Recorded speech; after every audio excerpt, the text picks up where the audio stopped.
Good afternoon, everybody.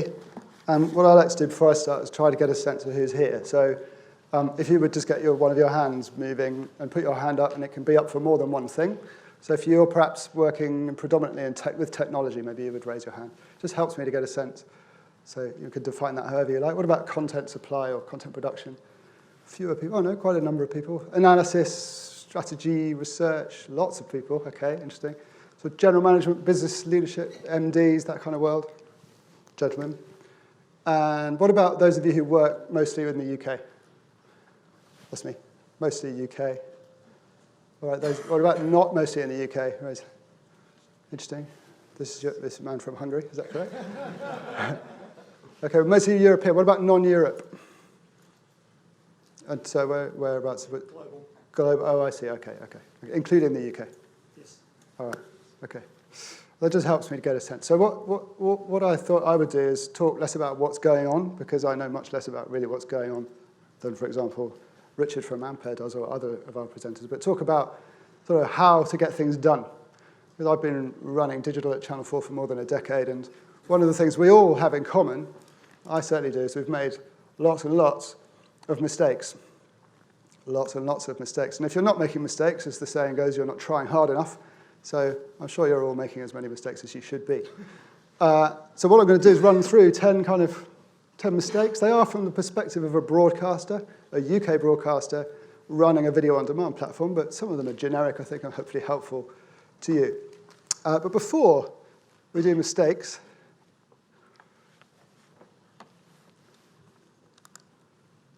and how to avoid them, we could just sort of congratulate ourselves that I can no longer give a presentation about how important it is to obsess about the customer, because we're all obsessed about the customer. I can no longer give a presentation about how we should focus on the strategic long-term and not the commercial short-term, because we all know that, don't we? I can no longer present about why outcomes are more important than outputs, because we know that, don't we?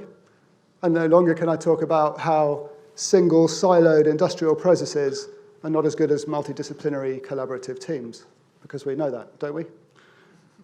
OK, we do know that. We might struggle with it. We know these aren't mistakes that we are making conceptually. We know these are important concepts.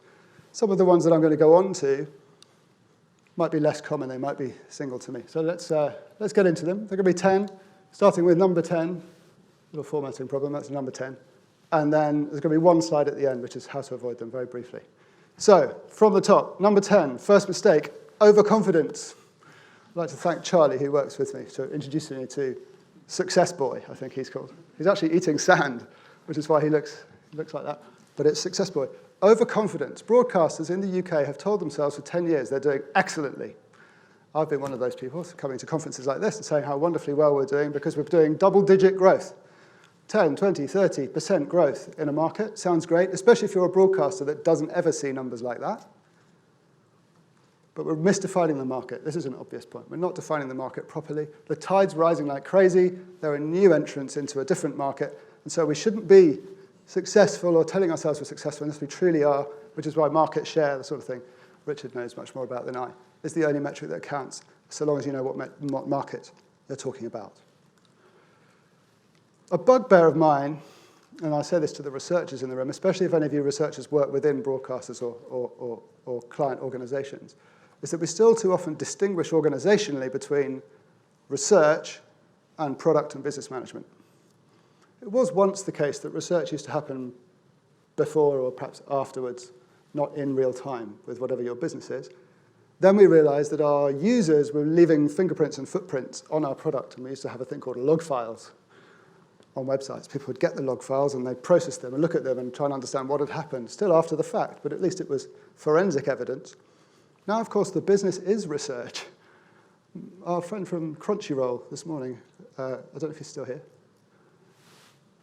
Forgive me, is it David? David, you said something very interesting about how live how live your business is, how real time it is, how the data is the business. I'm paraphrasing, forgive me. But that's absolutely, I think, the way that broadcasters need to begin to think. I made a mistake, common mistake, number 9, a few years ago when I took my analysts, my research team, and I put them in the research team. I moved them out. I should have kept them. I should have kept them because they're part of the product. They're part of the team. They're inextricably linked. And so if we talk about research teams with respect to video-on-demand businesses, I think we're making a conceptual category error.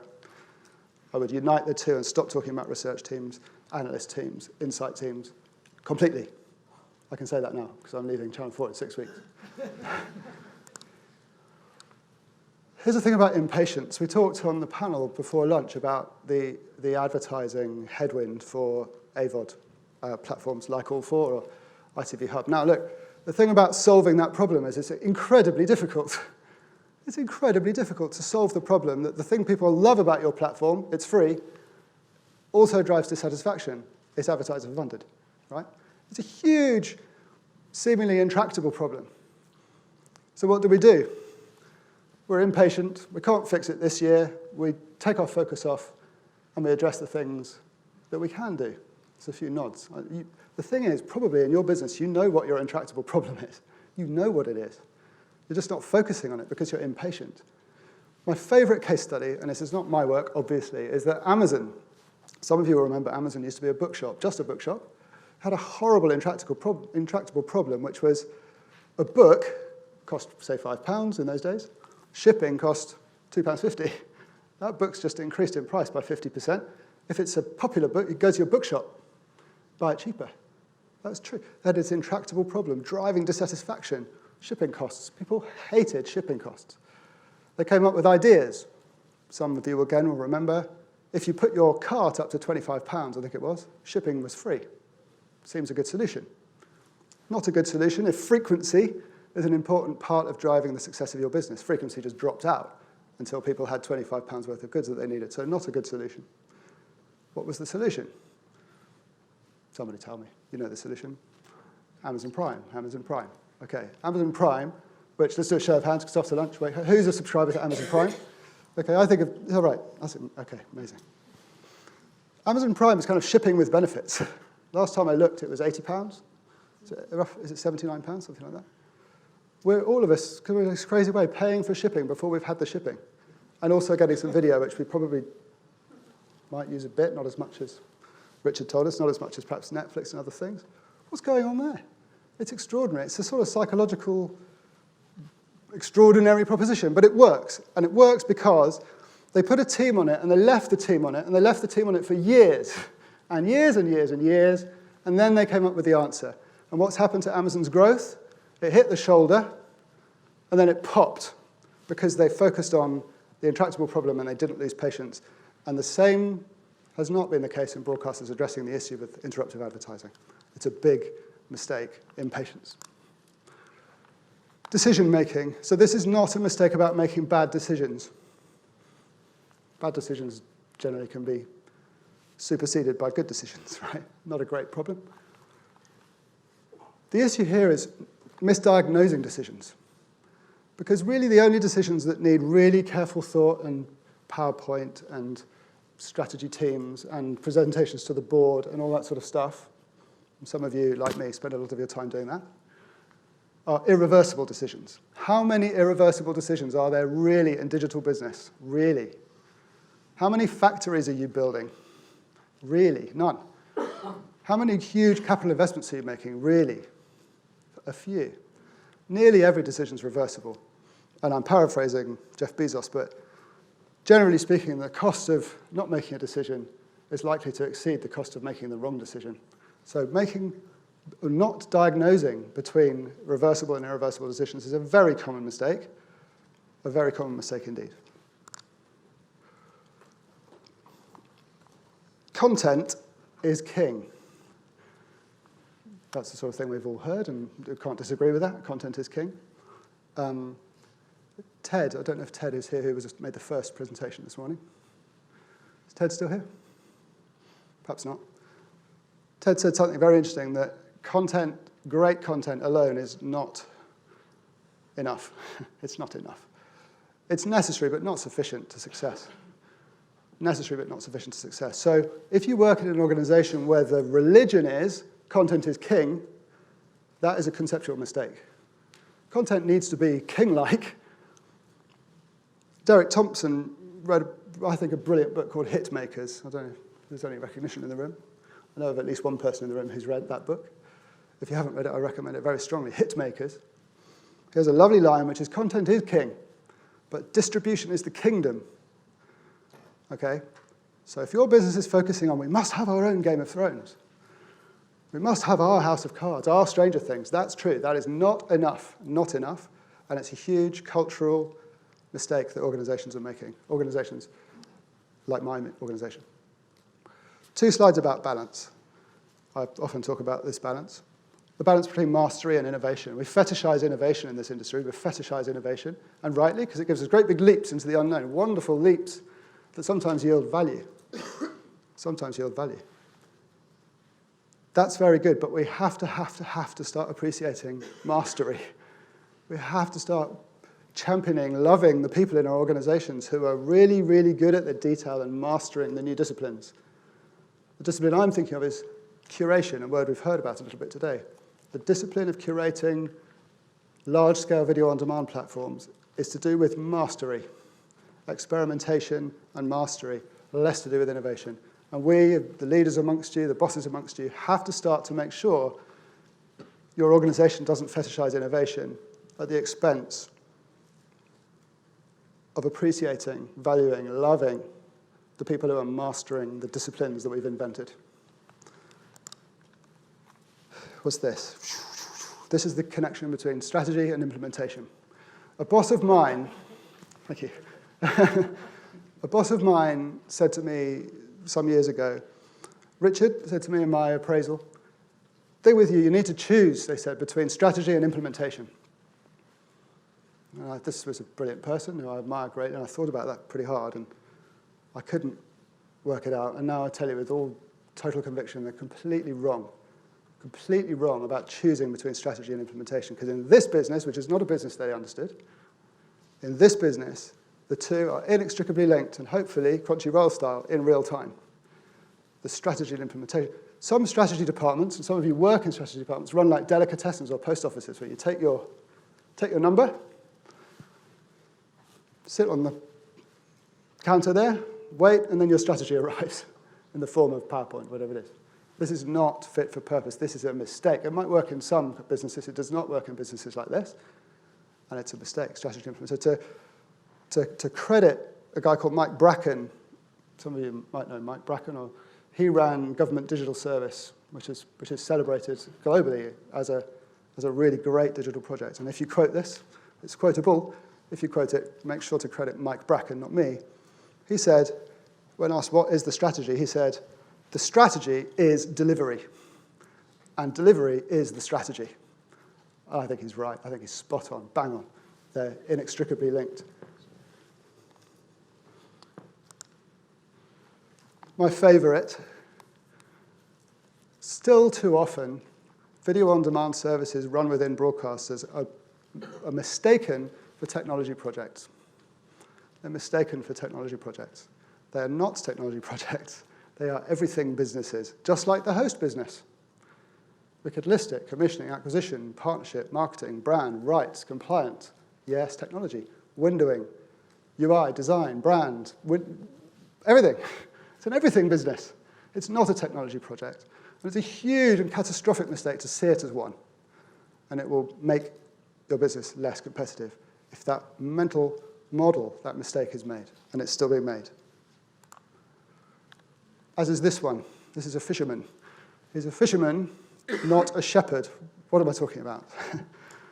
Those of you who were at the last presentation need not worry. I'm not going to start asking you about kittens and lambs and peculiar things. Some of you remember.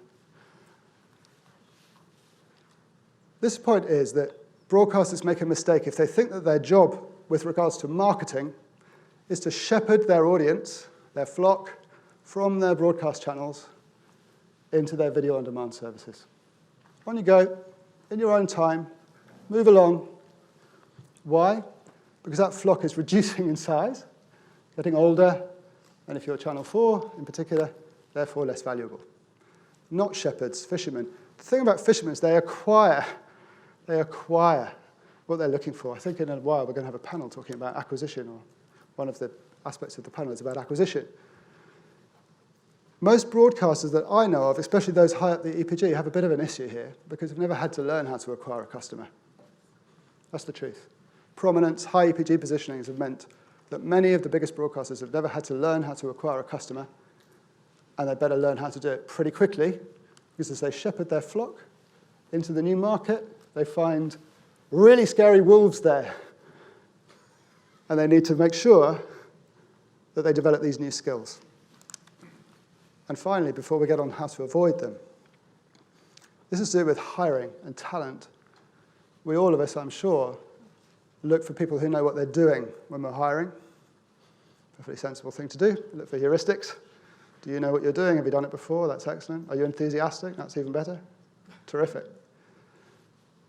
The thing we need to know about our people whom we're hiring is, do you know how to learn?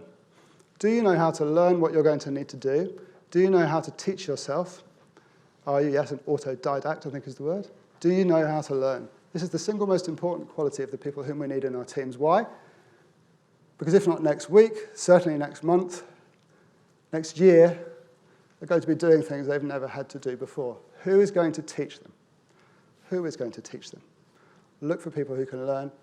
Yes, also, it's helpful if they do know what they're doing.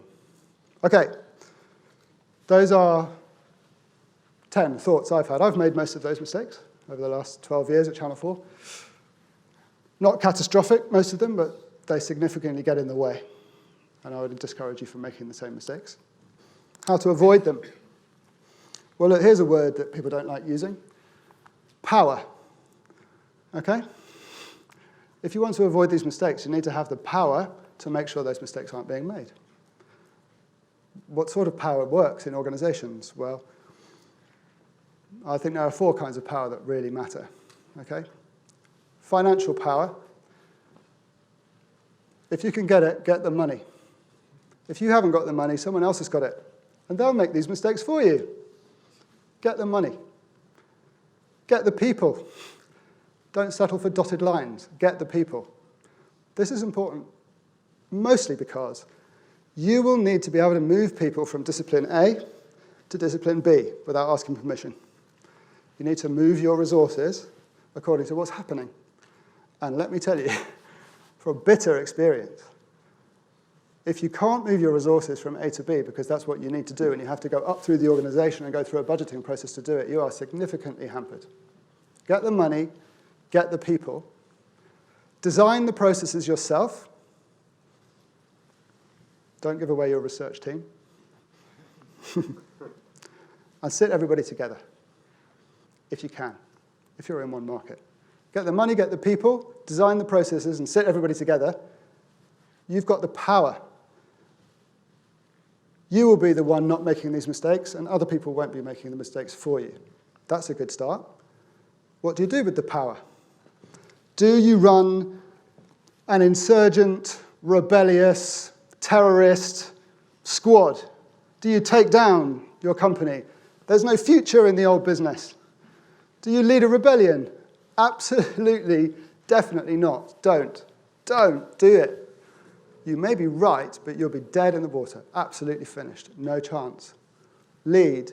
Be luminous. Be the hope. Bring people with you. Be positive. Love the incumbent business. It's probably paying your wages. Okay. Don't use the power to be a rebel. Use the power to be luminous, to be the leader. And thirdly, how to avoid these mistakes. Of course, the problem is there's people more senior than you. They might be making these mistakes. How do you deal with them? One top tip above all others, take your work to them before it's finished. Take your work to them before it's finished. Don't transact with them. Don't tell them, here's my work, please mark it. Say, here's what my work is going to become, it's not finished. Please, would you be involved? This is a tip from a chairman of a FTSE 100 company who said it became so lonely when he became the chairman because everybody brought him things that were finished and asked him to say yes. He just wanted to be involved. Take your work to the bosses before it's finished and ask for their involvement. It's much more likely to result in a satisfactory conclusion. And that's my conclusion. And I'd just like to say thank you to MediaTel very much for inviting me back. So good luck to all of you, whatever it is you're doing, and thank you for your attention. Thank you.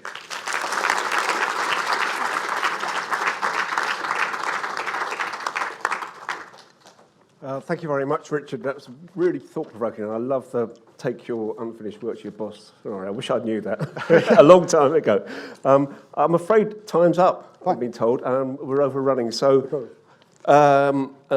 we haven't got time for questions, but Richard, will you be around for the coffee break later on? I may or may not be. May or may not be. Has anyone got a desperately urgent question to ask him? I think you're safe. That's fine. All right, thank you very much, Richard. Cheers.